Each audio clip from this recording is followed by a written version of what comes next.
আমাদের কঙ্গনা রানাউত ম্যাডামের পোস্টটা আশা করি সবাই দেখেছেন। সবাই তো আমাদের ম্যাডাম যে জেনজিদের নিয়ে স্টুডেন্ট ম্যাডাম স্টুডেন্ট ছাত্রীদেরকে নিয়ে যে কথাগুলো বলেছেন, কেমন লাগলো শুনতে? কেমন লাগলো? আমার তো ভাই সেই লেগেছে একদম আচ্ছা করে দিয়েছে, আচ্ছা করে ছাত্রীদের একদম আচ্ছা করে দিয়েছে। ছাত্রীরা গাটার ছাপ, অশিক্ষিত, মূর্খ, এরা কেউ পড়াশুনো করে না। তারপরে কি, এরা ড্রাগস নেয়, মদ খায়, অ্যালকোহল পান করে, প্লাস এরা হচ্ছে নোংরা মহিলা, নোংরা কাজ করে, বাবা মার টাকা অ্যাশ করে, ফুর্তি করে, একদম বিশাল, মানে আরও অনেক কিছু বলেছে, অনেক কিছু একদম পারফেক্ট বলেছে না? এই না হলে বিজেপি নেত্রী, বিজেপি সাংসদ, ভাই একেই বলে সাংসদ, বুঝেছেন? একেই বলে সাংসদ। একটা কথা বলবো, সেই কথাটায় জনগণের জ্বলতে জ্বলতে যাবে, এটাই তো সাংসদের ডিউটি, সংসদের বক্তব্য, এটাই হওয়া উচিত। ভাবুন, এত জেনজিরা নেমেছিল, ছাত্রীদেরই টোল করেছে বেশি, ছাত্রীদের। কারণ কি, তারা মোদিজির মাকে নিয়ে অনেকে দুই একটা বাজে বাজে কথা বলেছে, তার জন্য। দেখুন, আমি কিন্তু মোদিজি কেন, আমি কোনো কারো মা বাবা ফ্যামিলিকে নিয়ে গালাগালটাকে আমি একদম সাপোর্ট করি না, একদম না। আর প্রথম হচ্ছে, সে আমাদের দেশের প্রধানমন্ত্রী, তাকে কারো পছন্দ নাই হতে পারে, তার জন্য তাকে বা তার মাকে, সে তো অনেক ইয়ের কথা, তার মাকে নিয়ে এই কথাগুলো বলা একদম উচিত নয়। কারণ সেই মহিলাটাই রাজনীতির লোক নয়। আর তার ছেলে আমাদের প্রধানমন্ত্রী, আজকে তার কথা বলছি, সে যতই, আমি মনে করি সে যদি একজন, কারণ নজরে যদি একজন খারাপ মানুষও হয় না, তাও কিন্তু তাকে নিয়ে একটা বাজে কথা বলা যায় না। কারণ সে আমাদের প্রধানমন্ত্রীর আসনে বসে আছে, আসনটার সম্মান করতে হবে। আর সবথেকে কথা, আমরা একজন মানুষ হিসাবে মানুষকে যদি সম্মানটা করতে না পারলাম, তাহলে আমরা কিসের মানুষ?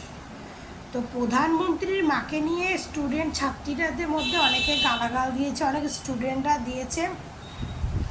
তো সেই রাগটা গিয়ে কঙ্গনাজির এতটা লেগেছে, এতটা রাগ, সেইটা স্টুডেন্ট ছাত্রীদের ওপর গিয়ে পড়েছে, মানে তার মা মাসে এক করে রেখে দিয়েছে। কিন্তু মানলাম, ছাত্রী, তারা স্টুডেন্ট, তারা অনেক বয়স কম, তারা হয়তো ভুল করে বলে ফেলেছে বা কিছু। কিন্তু আমাদের কঙ্গনা রানাউত ম্যাডাম, মানে অর্ধেক বয়স পেরিয়ে গেল, ম্যাডাম যে কথাগুলো স্টুডেন্টদের, ছাত্রীদের নিয়ে বলেছে, সেইগুলো শুনতে কেমন লেগেছে? আপনার যদি ঘরে সন্তান থাকে, আপনার যদি ঘরে ছেলেমেয়েরা পড়াশুনো করে, যদি সে মেয়ে হয়, তাহলে তো আপনার বোঝা উচিত, কি তাই না? তো সেটাই হচ্ছে কথা, যে কথাগুলো বলেছে, কে বলেছে? কঙ্গনা রানাউত। সে গ্যাংস্টার মুভি থেকে ডেবিউ করেছিল, গ্যাংস্টার মুভি থেকে, যে মুভিটা মনে হয় এখনও টিভিতে দেখলে মনে হয় ফ্যামিলির সামনে দেখা যায় না। এখনও যদি টিভিতে চালু করি, ফ্যামিলির সঙ্গে বসে দেখার মুভি নয়, সেই মুভির নায়িকা। তার সঙ্গে বলিউডের অনেক সুপারস্টাররা মুভি করে না, এমনকি করেও নি। আজকে আমি সালমান খান, শাহরুখ খান, আমির খান, ঋত্বিকের সঙ্গে একটা দেখেছিলাম। আমার বড় বড় স্টারদের সঙ্গে আমি, তার মানে ওনার সঙ্গে কোনো স্টাররা মুভি করতো না। আর ঋত্বিকের সঙ্গে একটা মুভিতে দেখেছিলাম, ক্রিস 4-এর না কোনটা দেখেছিলাম। তখন ঋত্বিকের সঙ্গে প্রেমে উনি আটকে গেছিল, প্রেমের জালে ফেসে গেছে। তার আগে আদিত্য পাঞ্চালির সঙ্গে ওনার লটর ফটর চলছিল।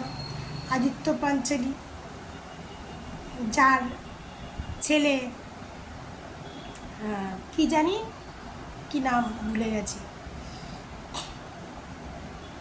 যার ছেলে কত বড় ছেলে, তার সঙ্গে সম্পর্কে জড়িয়ে পড়েছিল, ঋত্বিকের সঙ্গে সম্পর্কে জড়িয়ে ফেলেছিল। সেই চ্যাট, সেই ভিডিও যেগুলো দেখিয়ে ঋত্বিক মামলা করে জিতে গেছিল, সেইগুলো হয়তো আমাদের এই ম্যাডাম ভুলে গেছেন, বুঝলেন? বলে না, যে গাটার ছাপ থেকে আসে না, সে ওই জিনিসটা ভালো উপলব্ধি করতে পারে। যে নোংরা জল খায় না, যে নোংরা কাজকর্ম করে না, তাকে দেখবেন সব কিছু না ওটাই মনে হয় যে আমি নোংরা কাজ করি, আমি নোংরা জল খেয়ে এসছি, মানে ওরাও মনে হয় ওরকম, ঠিক এরকম, ঠিক এরকম, বুঝলেন?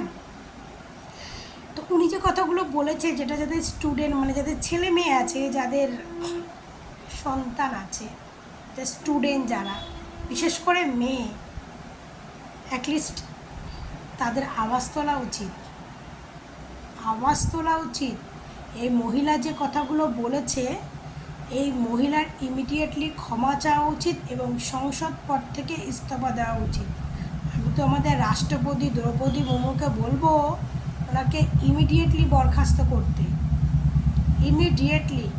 কারণ উনি নারীদের ওপর কথা বলেছেন, নারীদের নিয়ে কথা বলেছেন, ছাত্রী নারীদেরকে নিয়ে যে কথাগুলো বলেছেন সেটা ক্ষমার অযোগ্য। ইমিডিয়েটলি ওনাকে বরখাস্ত করা উচিত, ইমিডিয়েটলি। ওই মহিলা বিজেপি সংসদ হয়ে, উনি যেখানে সংসদ সেখানে নাকি উনি কাজ করে না, একটা কাজ করে না। মানে বিজেপির যদি 10টা খারাপ সাংসদ থাকে তার মধ্যে একজন হচ্ছে উনি। উনি কোনো কাজ করে না, জনগণের কোনো সেবা করে না, উনি ওনার সেবা করতেই ব্যস্ত। হ্যাঁ, ওই তো চেহারা, ওই মধ্যে আবার কি জেড না ওয়াই ক্যাটাগরির গার্ড নিয়ে চলে, ভাবতে পারছেন? কখনো ওই গার্ড ছাড়া একা একা রাস্তায় বেরিয়ে দেখ, জনগণ তো কি হাল করে দেখতে পারে, জনগণ কি হাল করে, গার্ড ছাড়া একবার বাইরে বেরিয়ে দেখ। এরকম নোংরা কথা কোনো স্টুডেন্টদের বলতে পারে? হ্যাঁ, ছি। বলে ওরা নোংরা কাজ করে, ওরা নেশা করে, কি অবস্থা। আরও অনেক অনেক মানে অনেক মানে বাজে বাজেভাবে বলেছে, যেগুলো আমি এখন বলতেও মানে ভাষায় প্রকাশ করতে পারছি না, ভাষায় প্রকাশ করতে পারছি না। এই নাকি একটা সংসদের একটা নেত্রীর কথা, ছি ছি। ভালো থাকবেন। ভুল করলে সেই ভুলটা কী করে সংশোধন হয়, তার জন্য আন্দোলন করবেন।